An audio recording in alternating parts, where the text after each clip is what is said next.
Aujourd'hui, nous sommes le 14 mai, nous sommes au musée du Quai Branly. Nous avons la chance d'avoir un partenariat avec le musée du Quai Branly. C'est une chance, une vraie chance, qu'on puisse remettre les prix ici. Donc on est là parce qu'ils ont participé au concours Nous Autres. Il y avait 57 classes qui ont participé cette année, ça fait à peu près 1500 enfants. Sur les 57 classes, il y en a 24 qui ont été lauréates. Non. Oui, et d'ailleurs, tu le sais très bien parce que tu faisais partie du jury. Et eux, ils ont gagné. Exactement. Le concours Nous Autres, c'est un concours qui est destiné, on va dire, de la maternelle jusqu'aux classes de 6e. L'idée, c'est que les élèves puissent travailler avec leurs profs sur comment sensibiliser pour que les enfants puissent très rapidement comprendre qu'il y a du racisme dans la société, du sexisme, de l'homophobie. En fait, travailler autour des discriminations.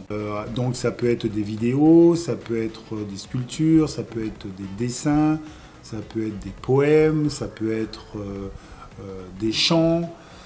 Et donc il y a un jury, donc on note et puis on finit par retenir 24 classes. Les discriminations. C'est traiter différemment des gens, souvent de couleur. Il y a les discriminations pour trouver du travail et les discriminations du logement. Vous êtes des super élèves pour défendre les élèves. Vous sommes d'accord? Oui. Ok. Je crois que pour la grande majorité d'entre nous, nous avons quand même passé beaucoup d'heures à l'école.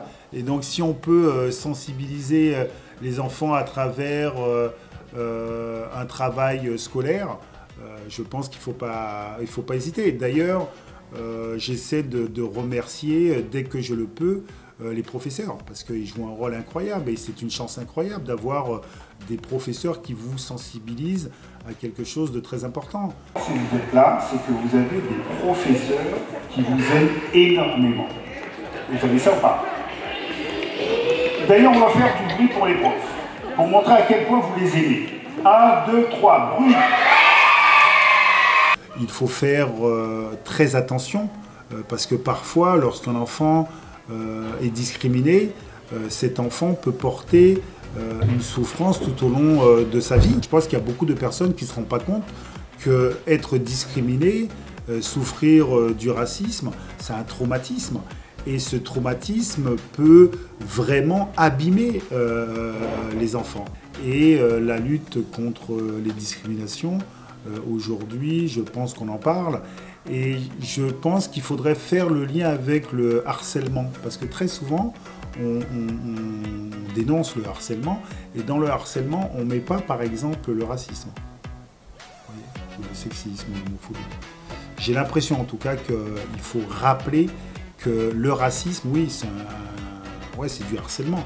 Et encore une fois, ça perturbe le rapport au monde que les enfants peuvent avoir.